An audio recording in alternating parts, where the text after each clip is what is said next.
First of all, I'd like to thank everybody for coming out today. It's an honor to honor all the recipients of these awards. From the civilians to the officers, they've really done an outstanding job for us, and really appreciate you guys coming out to help recognize them. And most importantly, I think I want to thank everybody's families, especially the families of our employees, of the officers and civilian staff who support them throughout the year. We couldn't do this job, quite honestly, without them. So I feel I work with some of the greatest people on the planet, and I think the command staff all agrees. And I just want to give a thanks to them and their families. So we're going to have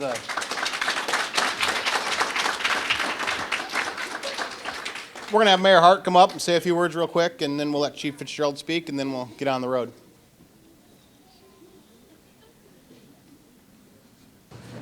Good evening, everyone. Good evening. All right, there we go. Just want to say what an honor and a pleasure to be here this evening.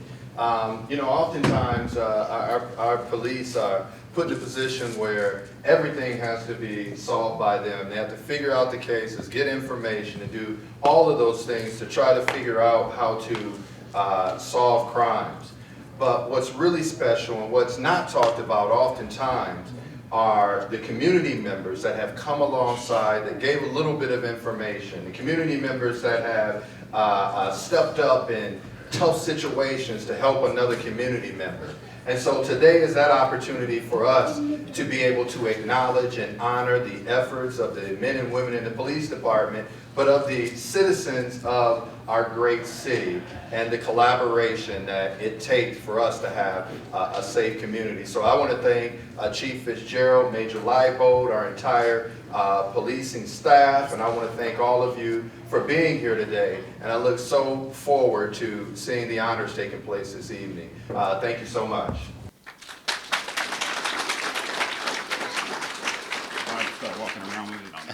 You never come back. I didn't stand up with the mic like the mayor, because if you give me the mic and I walk around, I'll never stop talking. And we'll be in here another hour and a half. I echo the sentiments of our mayor about the involvement of our community and how much you guys care. And when I talk about our community, I talk about us as being a family. And being a family means people young and old, like our youngsters here, like other people being honored, and moreover, our police officers who do wonderful, wonderful things every day that don't get talked about. You know, we have a lot of people that posit what's going wrong with our police department, but I'll tell you what's going right with our police department, our police officers. And our police officers deserve every bit of thanks for the work that they do, whether or not they're understaffed, whether or not they have all the equipment that they possibly need, whether they have, things to do and perils that they face every single day that make this job so dangerous. And, thanking them is one thing, but thanking also their families for allowing them to come out and be a part of this extended family every day, and to share in some of the rewarding things that we do to affect people's lives. When I first got here, it was incredible to me that there was no ceremony to honor our police officers for what they do year to year. It's incredible. And that speaks volumes about, I believe, what's necessary in society. And what's necessary is that we start looking at our police officers, our teachers, our public service employees, our people in hospitals, and we start valuing them a little bit more because of what we've gone through. And over the last 2 years, we've gone through unprecedented things. I know in my time, I didn't see Spanish flu. I didn't see, other things that affected society as a whole. But you know what? You know who's still out there? Our public safety employees, our teachers, our firefighters. And our police officers here never stopped working, never stopped caring, never stopped dedicating their lives to saving other lives and creating opportunities to help people that needed their help.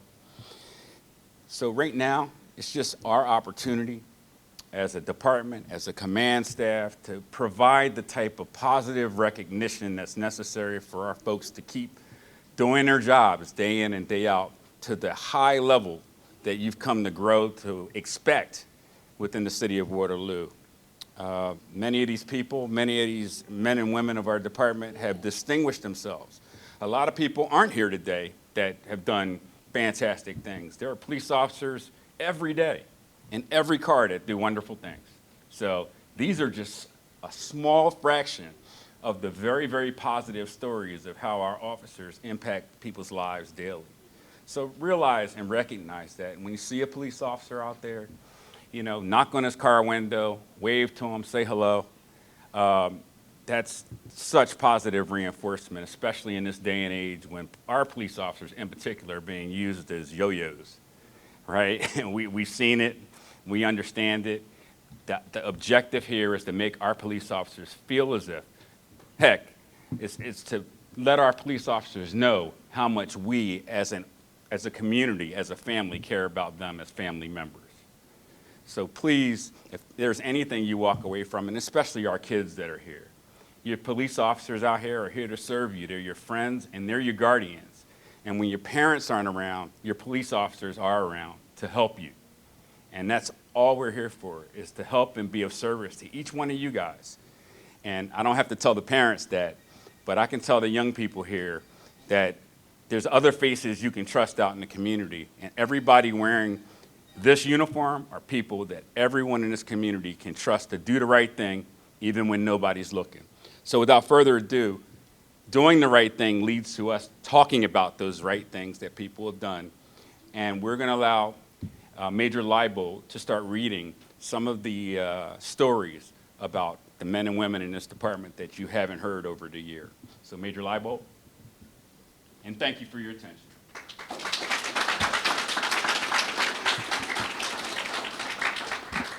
So how it'll work is once I call your name, you can come up.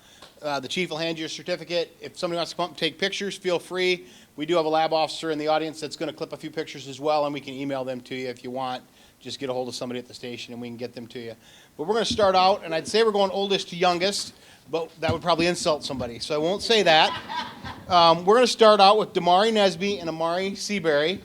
We put them at the head of the class because Amari's got cheerleading practice here in a little bit, and she doesn't want to miss it. If you're wondering who these two young folks are, Damari Nesby and Amari Seabury are examples of young people we can be proud of to have in our community. Damari and Dalen were playing at a city park for an engagement party and were on some rocks, playing like they were superheroes, when a car backed out and hit Dalen. The car dragged Dalen underneath it as it sped away. Damari started screaming to alert everyone that Dalen was in trouble. The car stopped, and Amari got Dalen out from under the vehicle before it sped off again. Dalen was taken by ambulance for medical treatment and suffered road rash on his knees, hands, deep burns, and a head injury from being dragged. His injuries could have been much worse if it were not for the quick actions of Damari and Amari. Tonight we officially commend both of you for springing into action while someone is in danger, and thank you for being model citizens.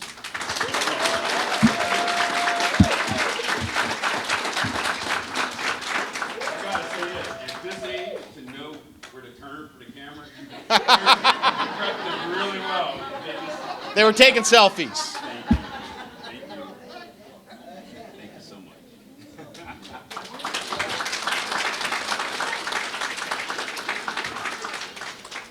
Next is Detective Dave Mcfarlane and Detective Stacey Hesse. I did not see either of them here. So Detective Mcfarlane and Detective Hesse, in 2016, the Waterloo Police Protect Association and Waterloo Police Department, along with the Waterloo Community Foundation, created the Waterloo Police Foundation. The Police Foundation's mission is to use innovative community-based outreach programs to help build positive relationships between the police and the community we serve.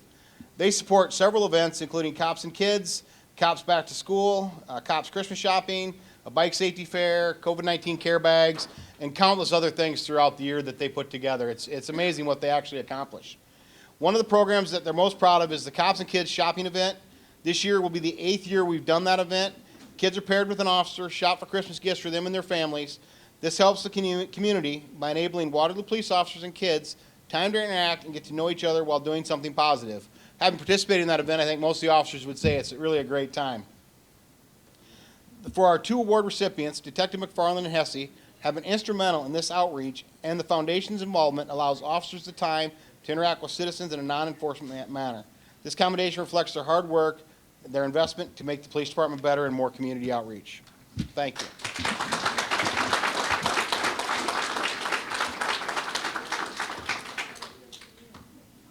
Next is Deb Borwig.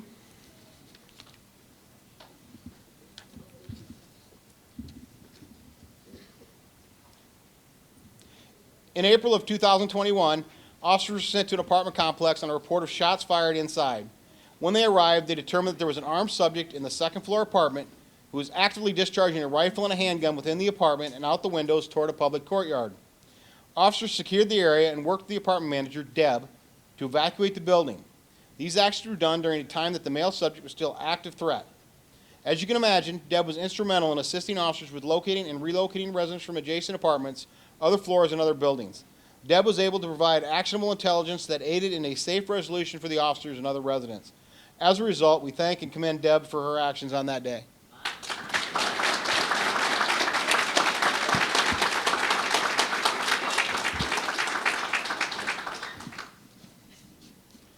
Tina Campbell, Jennifer Gassman, and her son Lincoln.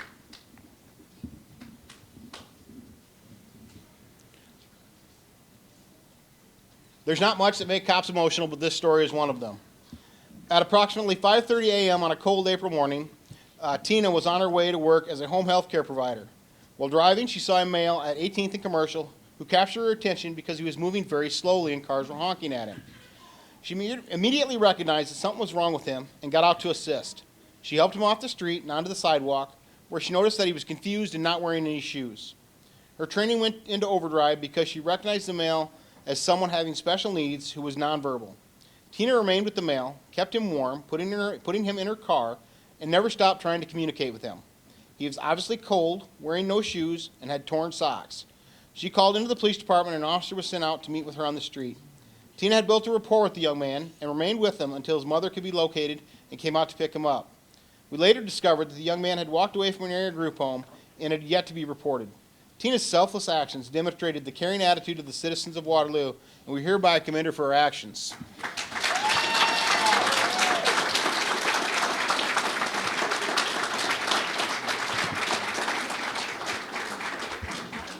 I do think that was the first time Tina had been late for work in her whole career, so.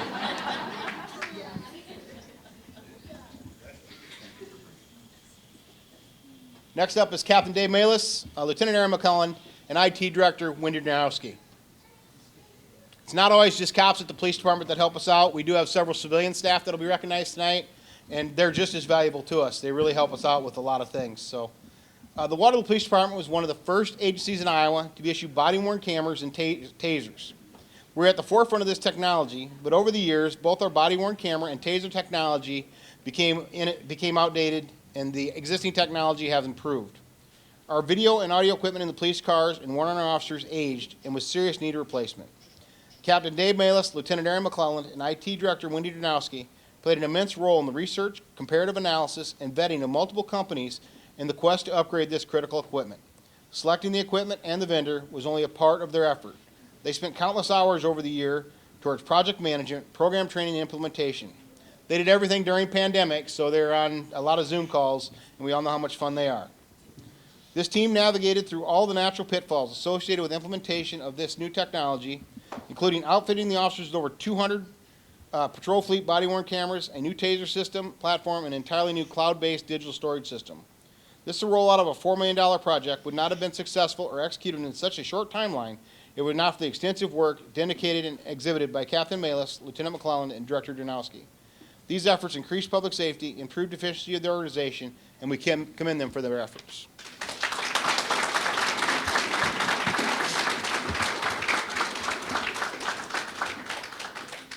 Officer Amir Ehlers, Stephen Thomas, and Christy Summer. I didn't see any of them. So, this is in December.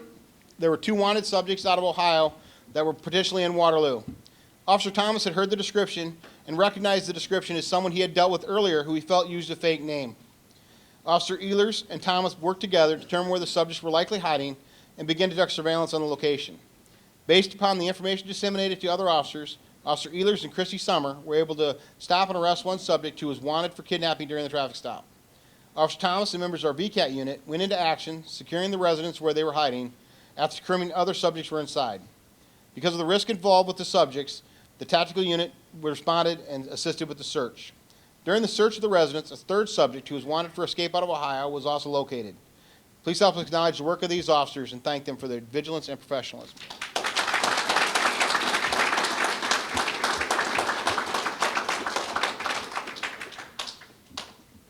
Sergeants Cameron and Sergeant Gersh, Officers Jasper, Whitmire, Marcus Harrington, although there's only one Harrington anymore, Kramer, Kubley, Christy Summer, and Keith Williams. Got about half.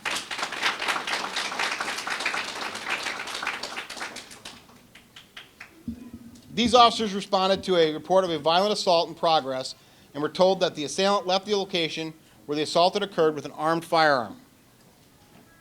When the officers arrived, they immediately located the suspect. Due to the suspect's high potential of being armed, they approached him with caution and established communication with a possibly armed male from a protected position to de-escalate the situation as other units arrived to assist. This is an example of a case we see all too often. A highly agitated subject who continues to keep one hand in his pocket, refusing to remove it after multiple requests to do so. The officer's use of de-escalation and the application of tactically sound policing techniques allowed time for other officers to arrive. As they spoke with the male, it became evident that he was not going to comply with their orders to remove his hands and lay on the ground. As officers continued to actively engage the subject, Sergeant Cameron moved himself into a position close to the subject, yet out of sight, and prepared to deploy a less lethal taser in an attempt to secure the individual. When the subject moved into close proximity, Sergeant Cameron deployed his taser. As the subject fell to the ground, the firearm inside the subject's pocket fired and discharged down his pant leg. Each officer on this call displayed courage, compassion, and restraint, risking their own safety to resolve this combustible and dangerous standoff and arresting the offender without injury. Our officers resolved this incident, and contrary to what you may see or hear in the media, placed themselves in danger as guardians of the community. It is for that reason we commend them for their actions.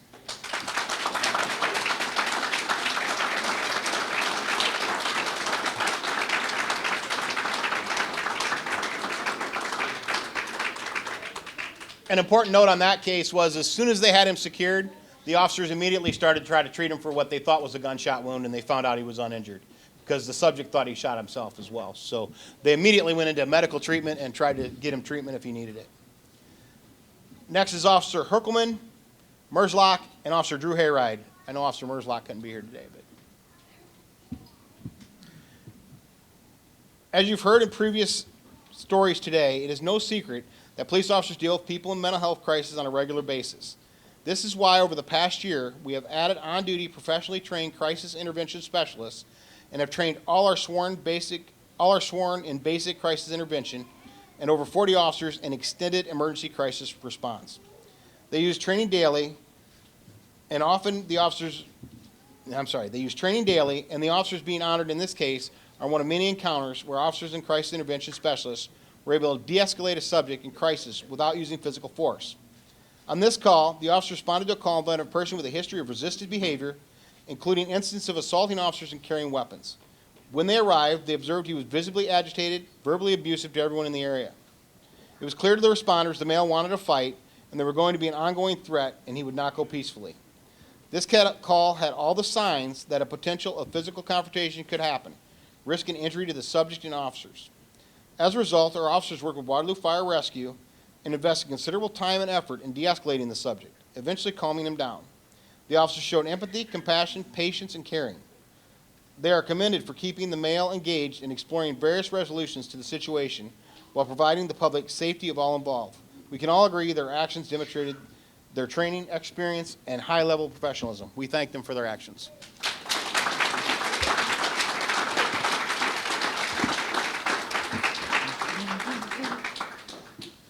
Angie Hayride and Dustin Yates.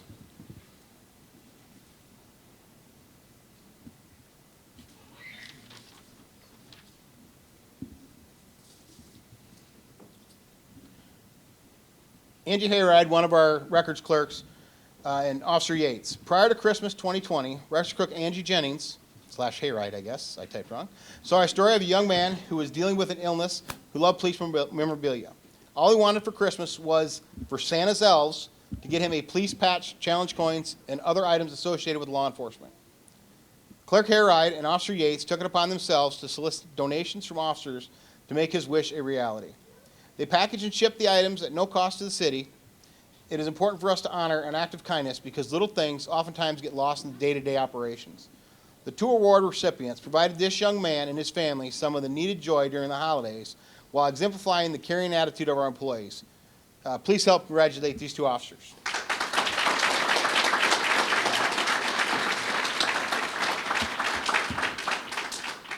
I think that probably Instagram story was shared more downtown than just about any story we've seen. So,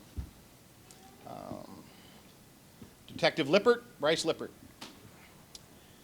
Over the past 9 years, Cedar Valley Crime Stoppers assisted law enforcement providing anonymous tips leading to over 880 arrests. These crime tips led to departments solving crimes from theft, frauds, robberies, and murders. For example, the Cedar Valley Crime Stoppers program, Felons with Firearms, led to the removal of hundreds of illegally owned firearms throughout the Cedar Valley. In addition to assisting law enforcement at local, state, and federal levels with huge social media presence, locating missing and endangered persons and other wanted subjects. Detective Lippert is a full-time detective who works all matters of criminal investigation. His duties are very demanding of his time and talent. Despite his extremely busy work schedule, Detective Lippert still dedicates himself to ensuring the success of the Crime Stoppers program. He and other detectives work with Cedar Valley Crime Stoppers to ensure it promotes a successful public safety mission on a daily basis. It is contributions like these that ensure all Cedar Valley residents get critical information and critical crimes get solved. We thank him for his approach and commitment to the Crime Stoppers program and commend him for his dedication and professionalism.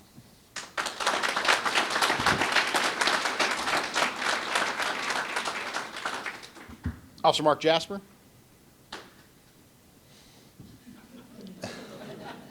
Officer Jasper is assigned to second shift patrol.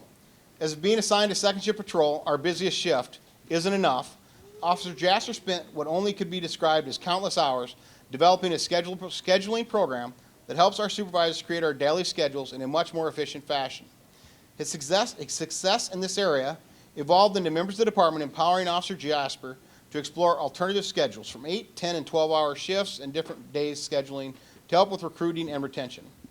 Officer Jasper continues to work towards a schedule that promotes efficiency and productivity while decreasing the amount of stress the officers face. Officer Jasper's wide-ranging skill set and desire to improve the organization exemplifies the selfless nature of those who serve the city. We hereby commend Officer Jasper for thinking of the agency first and ask that he accept this as a small token of our gratitude and appreciation for what he does.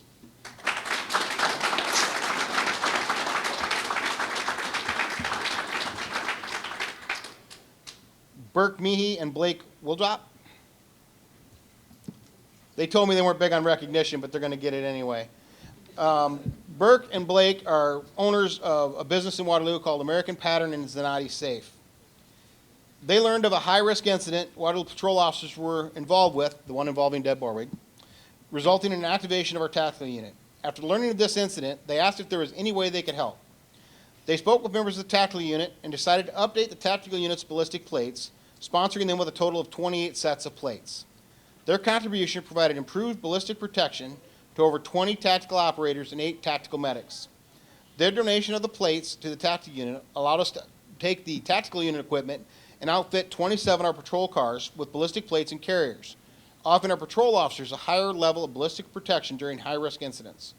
We never would have been able to do this without their help, and the commendation that they are receiving is a small token of our appreciation for their generosity.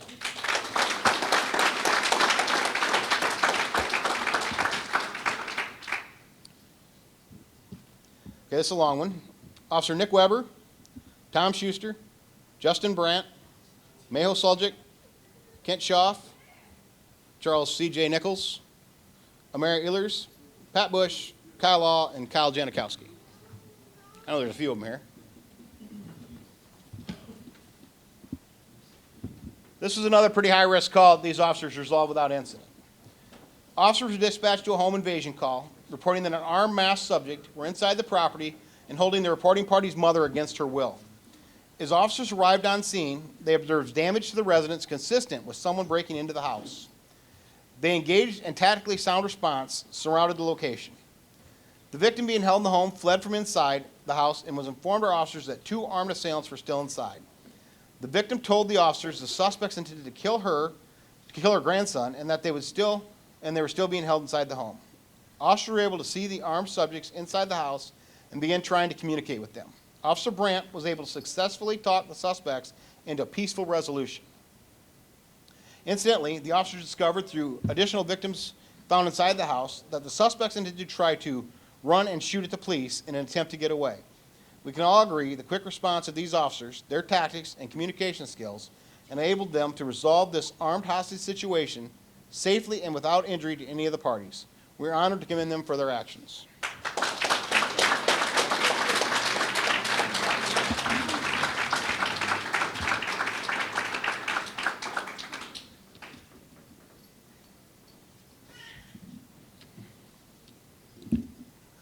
Officer Adam Galbraith. So Adam.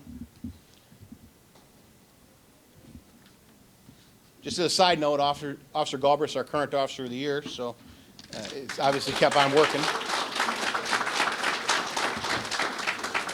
Officer Galbraith and Elevate Counselor Dutzman, who's in the audience as well, were dispatched to a suicidal subject armed with an edged weapon. When they had arrived, Officer Galbraith immediately took control of the situation, ensuring Dutzman was in a safe position while locating and ensuring the victim's boyfriend was also safe and unharmed. When Galbraith found the female, she suffered from a visible wound to her left arm and held a box cutter in her right hand. Without hesitation or regard for his own safety, using open hand techniques, Officer Galbraith disarmed her with minimal force and immediately began treating her self-inflicted injuries. Officer Galbraith then began to de-escalate the situation even further, involving Elevate, to increase the chance of successful and lasting intervention. For his use of minimal force, adept involvement of Dutzman to facilitate the intervention, we commend Galbraith for his actions that day.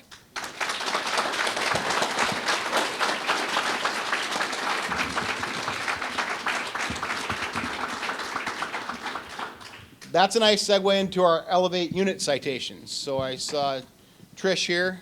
I don't see Jessica or Caitlin. Trish, T-Mobile, Dutzman. As you may have already surmised, our crisis intervention program embeds 3 embedded mental health liaisons into our patrol staff. They work all 3 shifts, riding with officers like traditional partners in service to our community. The liaisons respond with our officers and assist them with a variety of calls that may relate to persons in crisis, but they specialize in calls that involve actual mental crisis, providing an alternative focused response to calls that would normally tie up multiple police officers. This program was one of the first in the state, and as such required a great deal of effort to establish a strong foundation. Over the past year, our Elevate liaisons provided the city a resource that was previously been unavailable on an immediate basis, especially to our officers in the field. Their work helps free up officers for more proactive policing time and provides a much more fluid transition for the individual in crisis to reach a much-needed intervention services, and you can believe the officers request their assistance on a daily basis. As a new program, this required all 3 Elevate team members to be flexible, changing methods, criteria, and operational standards. In a comprehensive manner, we built this plane while we flew it, but they should be recognized for their outstanding performance in building benchmark program that is needed and utilized frequently by the officers. The Waterloo PD Crisis Response Co-Responder Model is an example of what can be done with a private-public partnership to benefit those in need in our community. Their work, dedication, and professionalism was instrumental to the success of this program. So please help us thank Elevate for their patience, willingness to adapt, and success while serving those in need.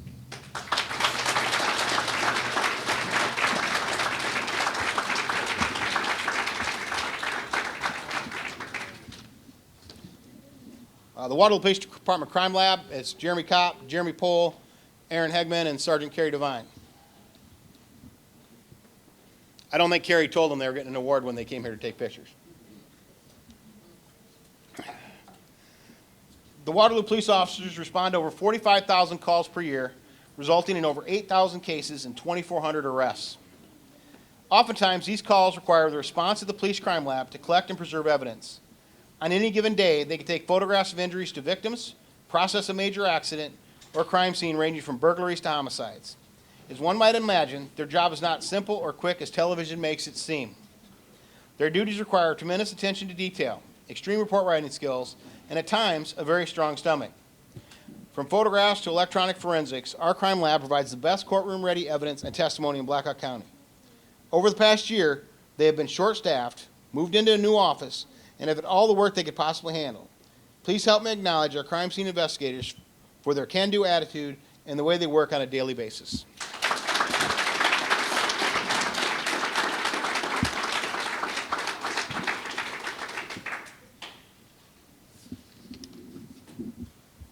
the VCAT unit. Includes Michael Gersh, Keaton Northrup, Matt Woodward, and Jordan Ehlers is not here today. As you've heard throughout these awards, many of these incidents involved the VCAT unit. The VCAT unit have been a critical part of many of our successes in 2021. They're highly trained, highly dedicated professionals who work with units within the agency and outside the agency to address violent crime. Due to their hard work and success in seizing weapons and apprehending violent offenders, in 2021 they were deputized as U.S. Marshals assigned to the Northern Iowa Fugitive Task Force to expand their investigative reach and effect. Some examples of crime prevention they are involved with is one of their examples is success involving Officer Ehlers and Northrup, who observed two subjects acting suspiciously near a residence. The officers approached them and made contact. Both subjects immediately became physically resistive, but they were able to take them into custody after a short struggle. During the search, they found a firearm on one of the subjects and some narcotics on the other. The officers later spoke with the homeowner and discovered that just prior to the officer's intervention, one of the subjects attempted to kick in the door to the residence and gain entry to a likely home invasion. Other examples of their value is their assistance they provide other agencies and how they relentlessly conduct follow-up investigations. This past winter, there was a home invasion reported to the Evansdale Police Department where numerous firearms were reported stolen at gunpoint. The following day, Evansdale Police worked with VCAT and were able to identify the suspects, their locations, and even the location of the majority of the firearms. In less than 1 day, they developed enough investigative intelligence to author and serve a search warrant, recovering 90% of the weapons and charge the 5 subjects involved in the violent home invasion robbery. Please help me honor the final award recipient, the WPD VCAT unit.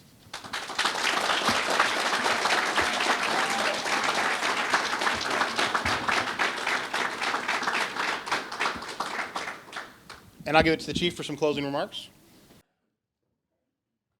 I just want to reinforce what I said. These are a small sampling of the stories, the wonderful stories really of what our police officers do day in and day out.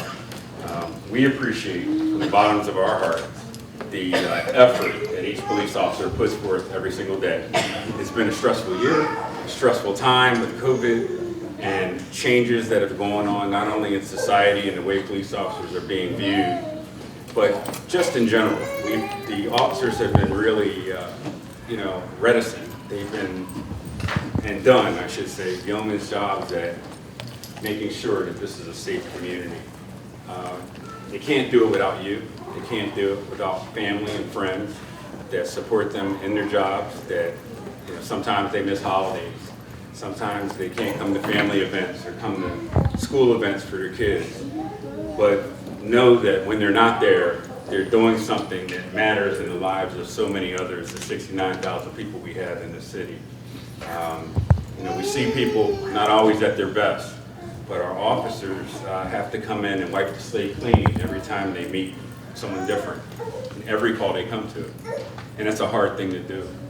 But from what I've seen, and I see a lot of video, I see our officers performing at a level that not many people can match. You should be very proud of it. These stories are just a small sampling of the professionalism, the diversity lens that our officers act within, and just the really genuine way that they treat people. I'm fond of saying one of our major points is to treat people with decency and respect, and they don't let me down. So thank you to each one of the officers. Thank you to the family members that allow them to be a part of our extended family. And moreover, thank you to the citizens as well that have come here and have been honored at this ceremony.